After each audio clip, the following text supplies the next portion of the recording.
Here are the solutions to your particle motion quiz.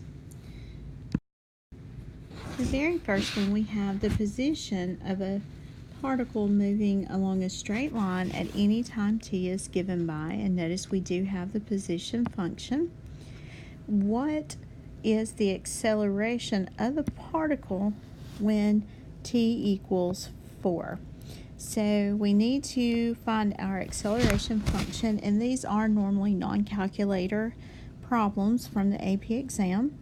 So we need to find s prime at t, which is the velocity function, which is going to give us 2t plus 4.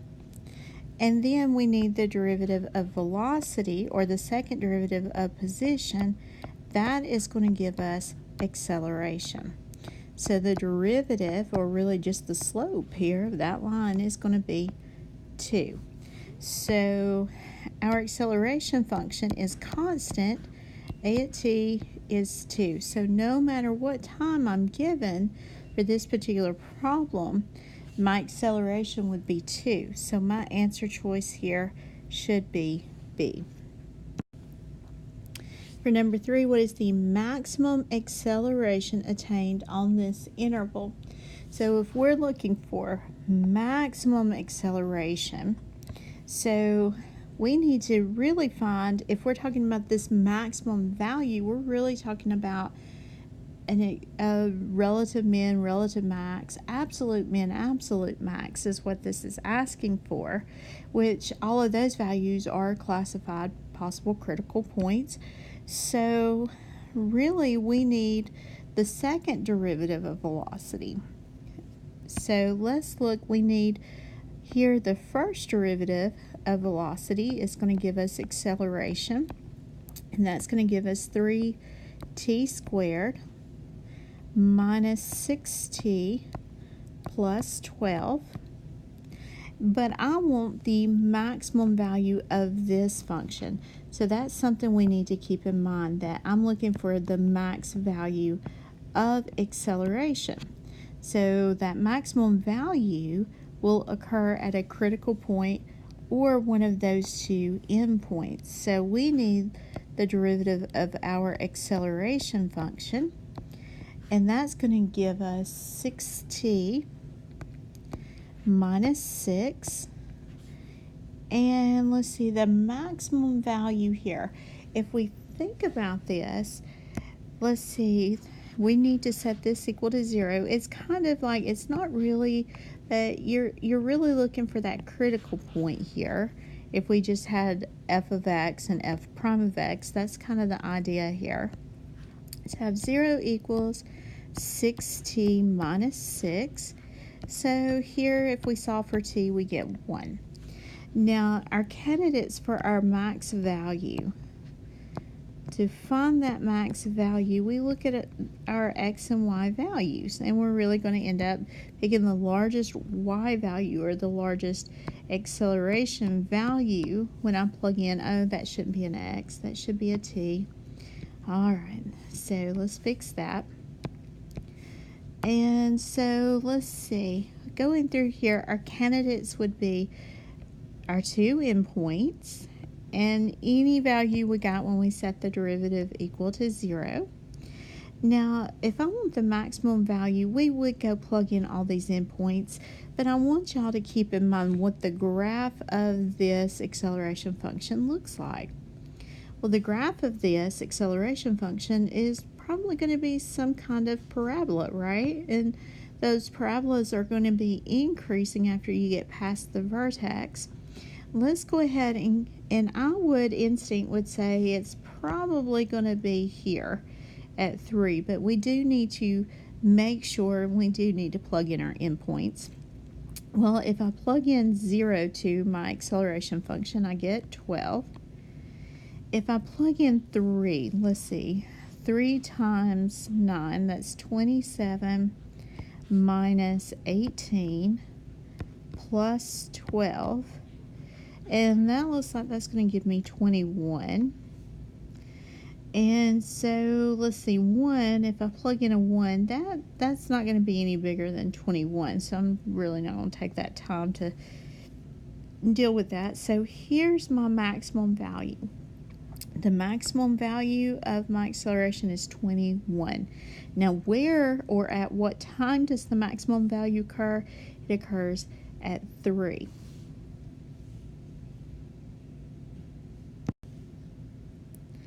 Okay, so here's another classic bug problem or particle motion. We have a bug. We do have the graph of the velocity function, and it's so important that we take note that, yeah, they're giving us the velocity function here, and because we could have been given the acceleration function, we could be given the position function. Always look and see where we're at on the graph. So here, the question's asking us for what values of t, or at what values of t, does the bug change direction? Well, we know our bug changes directions. If we have the graph of velocity, we know when velocity equals 0 that our bug is at rest. So the bug is resting. Bug rest. And we know when velocity is positive, the bug is moving to the right. And when velocity is negative, the bug's moving to the left.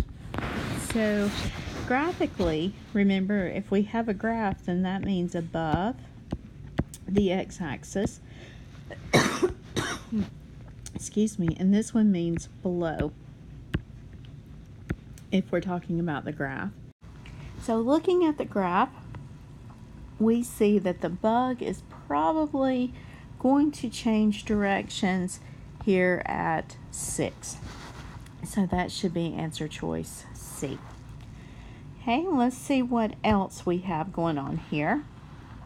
Using the graph to the right, for what times does it look like the bug's speed is increasing? So we can always change our graph of the velocity into speed. We do need to remember that if we have the graph, then we can really flip over all those negative values, because we know speed is the absolute value of velocity. And so that means we're going to take all those negative values and make them positive. So let's see what we can do with our graph to illustrate this. So let's see, let's remove where I've already written, and let's see if we can't sketch a graph of the speed function. Well, I need to take all of this down here that's negative, and we need to flip it over. So really, speed is going to flip all this over, and here in red, that would be the graph of speed. We wouldn't worry about this stuff down here anymore. So if we're concerned really with, let's see, where is the bug's speed increasing? Well, let's look at our graph and see, well, where would I have increasing intervals? Well, it looks like from 0 to 2, my graph is increasing, so I know I have from 0 to 2. And I also have here from 6 to 7. That's another interval where that speed would be increasing. Now, number 5, we need to look at the graph, and we need to figure out at what time t is the bug farthest to the right. Well, that really goes back to what we looked at with number 3, with the fact that if velocity is positive, then we are traveling to the right. So if we think about that and look at our graph, then notice that when we start at 0, that bug is traveling this whole distance that he's going to the right. So I would think here, if he's continually going to the right, and then at 6, we discovered that he changes directions and then goes back left, he should be the farthest to the right when t equals 6. Okay, for number 6, we want to know for at what time t is the particle at rest. And we know that the particle is at rest when velocity equals 0. And since we're given a position function, we will have to find the velocity function by taking the derivative of this position function. And so that's going to give us 6t squared minus 42t plus 72. And so we need to set this equal to 0. And it looks like we have a factoring situation, and we can reduce each term by a 6. So we're going to go ahead and do that. And we have t squared minus 7t plus 12. And then we can factor this, and it looks like it's going to factor into 4 and 3. And when we set each part equal to 0, notice that we have 2 times. We have the time when t equals 4, and we also have the time when t equals 3. So our answer choice should be E. Okay, so in this particular problem, we have 2 particles that we're working with, and we want to find all the times over this interval here from 0 to 6 that my particle r is moving to the right. So what that's going to translate is I need to see when my velocity function is positive. So I will need to find the velocity function, and I need to either graph it, do a rough graph of it, or do a number line analysis, either one. So here's particle r, and so my velocity function for that should be 3t squared minus 12t plus 9. And we're going to set that equal to 0. And it looks like we can reduce all of those terms down by 3. So I'm going to have t squared minus 4t plus 3.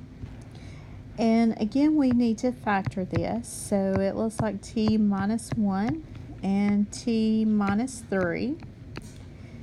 And if I set each part equal to 0, notice I have 2 time values, 1 and at 3. Now that's when my particle's at rest. So what we can do, if you recognize, and hopefully you all do, that the graph of this would be a parabola, and what we've really found are the zeros of that parabola. So I have something like this, with those zeros being here at 1 and this one being here at 3. So if I want to know when the particle's moving right, well, that's going to be over the interval from 0 to 6. Where is my graph above the x-axis? Well, from 0 to 1, and then from 3 to 6. Now, a lot of you, whenever you did your test or your quiz, you put 3 to infinity, and I tried to remind you on your paper that this was a closed interval, that it was just to 6. So your answers, you should have had from 0 to 1, and then union 3 to 6. That would have been the correct answer. Okay, moving on to the next problem, we want to find the acceleration of particle P at time t equals 3, and we need to know whether or not this particle is speeding up or slowing down. So in order for us to know whether or not speed is increasing or decreasing, and now we don't really have a graph, we have to look to see, well, would acceleration and velocity have the same sign? And if they do, if they have the same sign, then that means that my particle is speeding up. That means they're both positive or negative. Don't forget, they both can be negative. So if this is the case, speed is increasing. And then if we had different signs, speed would be decreasing. So in order for me to answer this question for particle P, I would need to find the velocity at 3, and then I would also need to find the acceleration at 3 and see and compare the signs. So P prime at T, which is going to be our velocity, the derivative there is going to be -2 sine pi over 4t times pi over 4. Because we have to do the chain rule. Here we have to take the derivative of the angle. And then we need to plug in a 3. So we would have P prime at T equals, and let's see, those 2's and that 4 will cancel. So I should have those canceling. So I have negative pi over 2 sine of 3 pi over 2, or 3 pi over 4.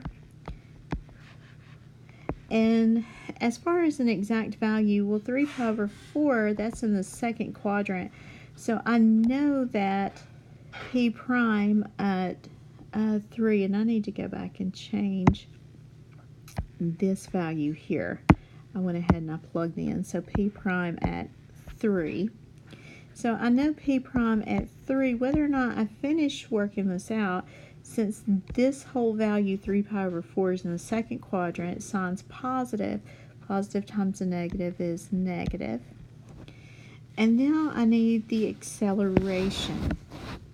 Well, the acceleration here, whether or not we work it completely out, let's look at our derivative and see what's going to happen.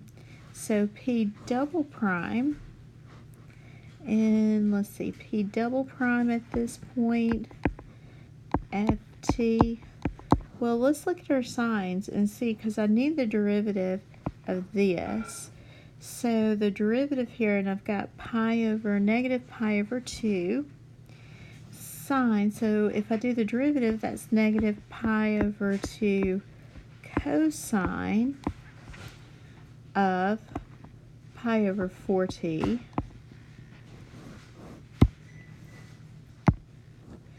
And notice here, I would even stop because, again, whenever I plug in 3, so P double prime at 3, when I plug that in, that's actually, that acceleration value is going to end up being a positive. And I know that without doing anything else because, again, cosine of 3 pi over 4 is in the second quadrant. Cosine's negative in the second quadrant, and so this whole value is a negative times the negative we already had, so that's a positive. So notice I have different signs here, and I didn't even finish typing in the calculator or finding that exact value because it's not necessary. So for this one, notice we had different signs, so speed is decreasing.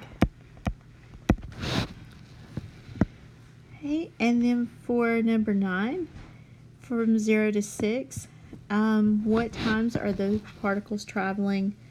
The two particles traveling in opposite directions. So let's see, the two particles are traveling in opposite directions over the interval from 0 is less than t is less than 1, and over the interval from 3 is less than t is less than 4. And the best way to do that problem would be to graph P prime at t, and you would need to also graph R prime at t in your calculators, and that will very quickly tell you which one, because you would look to see where one was above the x-axis and then the other would be below over those particular intervals. The next problem we have a squirrel. This is a traditional problem, and we are asked to see at what time, if any, does the squirrel change directions? So looking at our graph, let's see if we can identify how many times our squirrel changes directions. And it looks like the squirrel actually changes directions twice. He or she changes directions there and over here. So we know that, and we have to give a reason for our answer. So we're going to have to justify. And please don't skip the justifications. They are very important. So we would say the squirrel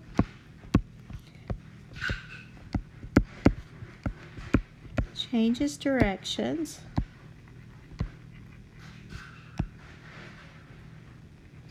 at or when t equals, counting over, that was 9, and changes directions again when t equals 15. Okay, so we know the squirrel changes directions those 2 times. Now, we could also say the reason why, and we could say at t equals 9 and t equals 15. Let's see, and this was the graph of velocity. So then we could say at those 2 times, velocity via t has a sign change.